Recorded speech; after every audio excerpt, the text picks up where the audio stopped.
राधे राधे मित्रों, आज हम आपके लिए यहाँ पर लेकर आए हैं शिव पुराण की उमा संहिता का अध्याय 9 और 10 की कथा, जो है विभिन्न पापों के कारण मिलने वाली नरक यातना का वर्णन तथा कुक्कर बलि, काक बलि और देवता आदि के लिए दी हुई बलि की आवश्यकता एवं महत्ता का प्रतिपादन।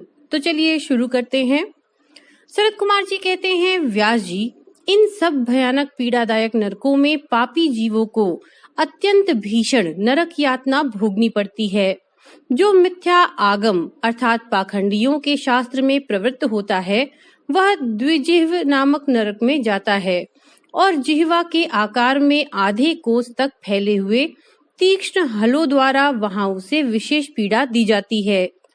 जो क्रूर मनुष्य माता पिता और गुरु को डांटता है, उसके मुंह में कीड़ों से युक्त विष्ठा ठूस कर उसे खूब पीटा जाता है। जो मनुष्य शिव मंदिर, बगीचे, बावड़ी, कूप, तड़ाग तथा ब्राह्मण के स्थान को नष्ट भ्रष्ट कर देते हैं और वहां स्वेच्छानुसार रमण करते हैं, वे नाना प्रकार के भयंकर कोल्हू आदि के द्वारा पेरे और पकाए जाते हैं तथा प्रलय काल पर्यंत नरक अग्नियों में पकते रहते हैं। पर स्त्रीगामी पुरुष उस रूप से ही व्यभिचार करते हुए मारे पीटे जाते हैं। पुरुष पहले अपने जैसे शरीर को धारण करके लोहे की बनी हुई और खूब तपाई हुई नारी का गाढ़ आलिंगन करके सब ओर से जलते रहते हैं। वे उस दुराचारिणी स्त्री का गाढ़ आलिंगन करते और रोते हैं। जो सत्पुरुषों की निंदा सुनते हैं, उनके कानों में लोहे या तांबे आदि की बनी हुई कीलें आग से खूब तपाकर भर दी जाती हैं। इनके सिवा जस्ते, शीशे और पीतल को गलाकर पानी के समान करके उनके कान में भरा जाता है। फिर बारंबार गर्म दूध और खूब तपाया हुआ तेल उनके कानों में डाला जाता है। फिर उन कानों पर वज्र का सा लेप कर दिया जाता है। इस तरह क्रमशः उनके कानों को उपयुक्त वस्तुओं से भरकर उनको नरकों में यातनाएं दी जाती हैं। क्रमशः सभी नरकों में सब ओर से यातनाएं प्राप्त होती हैं और सभी नरकों की यातनाएं बड़ा कष्ट देने वाली होती हैं। जो माता पिता के प्रति भौहें टेढ़ी करते अथवा उनकी ओर उद्दंडता पूर्वक दृष्टि डालते या हाथ उठाते हैं, उनके मुखों को अंत तक लोहे की कीलों से दृढ़ता पूर्वक भर दिया जाता है।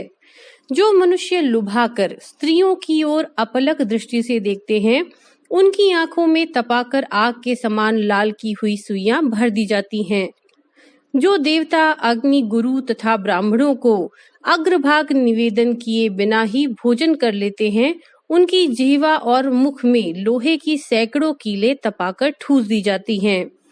जो लोग धर्म का उपदेश करने वाले महात्मा, कथावाचक की निंदा करते हैं, देवता, अग्नि और गुरु के भक्तों की तथा सनातन धर्मशास्त्र की खिल्लियां उड़ाते हैं, उनकी छाती, कंठ, जिह्वा, दांतों की संधि, तालु, ओठ, नासिका, मस्तक तथा संपूर्ण अंगों की संधियों में आग के समान तपाई हुई 3 शाखा वाली लोहे की कीलें मुदगरों से ठोकी जाती हैं।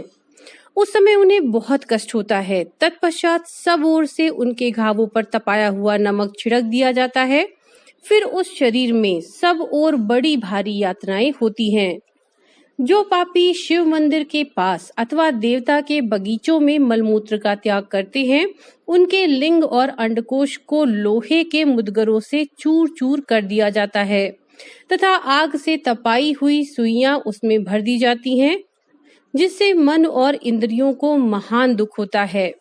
जो धन रहते हुए भी तृष्णा के कारण उसका दान नहीं करते और भोजन के समय घर पर आए हुए अतिथि का अनादर करते हैं, वे पाप का फल पाकर अपवित्र नरक में गिरते हैं। जो कुत्तों और गौओं को उनका भाग अर्थात बलि न देकर स्वयं भोजन कर लेते हैं, उनके खुले हुए मुख में 2 कीलें ठोक दी जाती हैं। यमराज के मार्ग का अनुसरण करने वाले जो श्याम और शबल, सांवले तथा चितकबरे 2 कुत्ते हैं, मैं उनके लिए यह अन्न का भाग देता हूँ, वे इस बलि को ग्रहण करें। पश्चिम, वायव्य, दक्षिण, नैऋत्य दिशा में रहने वाले जो पुण्य कर्मा कौवे हैं, वे मेरी इस दी हुई बलि को ग्रहण करें। इस अभिप्रथा के 2 मंत्रों से क्रमशः कुत्ते और कौवे को बलि देनी चाहिए। जो लोग यत्न पूर्वक भगवान शंकर की पूजा करके विधिवत अग्नि में आहुति दे शिव संबंधी मंत्रों द्वारा बलि समर्पित करते हैं, वे यमराज को नहीं देखते और स्वर्ग में जाते हैं। इसीलिए प्रतिदिन बलि देनी चाहिए। एक चौकोर मंडप बनाकर उसे गंध आदि से अधिवासित करें। फिर ईशान कोण में धन्वंतरी के लिए और पूर्व दिशा में इंद्र के लिए बलि दें। दक्षिण दिशा में यम के लिए, पश्चिम दिशा में सुदक्षोम के लिए और दक्षिण दिशा में पितरों के लिए बलि देकर पुनः पूर्व दिशा में अर्यमा को अन्न का भाग अर्पित करें। द्वार देश में धाता और विधाता के लिए बलि निवेदन करें। तदनंतर कुत्तों के स्वामी और पक्षियों के लिए भूतल पर अन्न डाल दें। देवता, पितर, मनुष्य, प्रेत, भूत, गुह्यक, पक्षी, कृमि और कीट ये सभी गृहस्थ से अपनी जीविका चलाते हैं। स्वाहाकार, स्वधाकार, वशटकार तथा हंतकार ये धर्ममयी धेनु के 4 स्तन हैं। स्वाहाकार नामक स्तन का पान देवता करते हैं, स्वधा का पितर लोग, वशटकार का दूसरे देवता और भूतेश्वर तथा हंतकार नामक स्तन का सदा ही मनुष्यगण पान करते हैं। जो मानव श्रद्धा पूर्वक इस धर्ममयी धेनु का सदा ठीक समय पर पालन करता है वह अग्निहोत्री हो जाता है। जो स्वस्थ रहते हुए भी उसका त्याग कर देता है वह अंधकार पूर्ण नरक में डूबता है।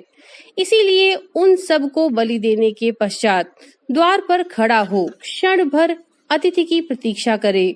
यदि कोई भूख से पीड़ित अतिथि या उसी गांव का निवासी पुरुष मिल जाए तो उसे अपने भोजन से पहले यथाशक्ति शुभ अन्न का भोजन कराएं।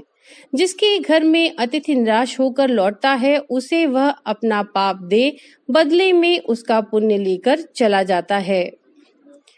तो मित्रों, ये थी अध्याय 9 और 10 की कथा उमा संहिता से, शिव पुराण से। नमो नारायण।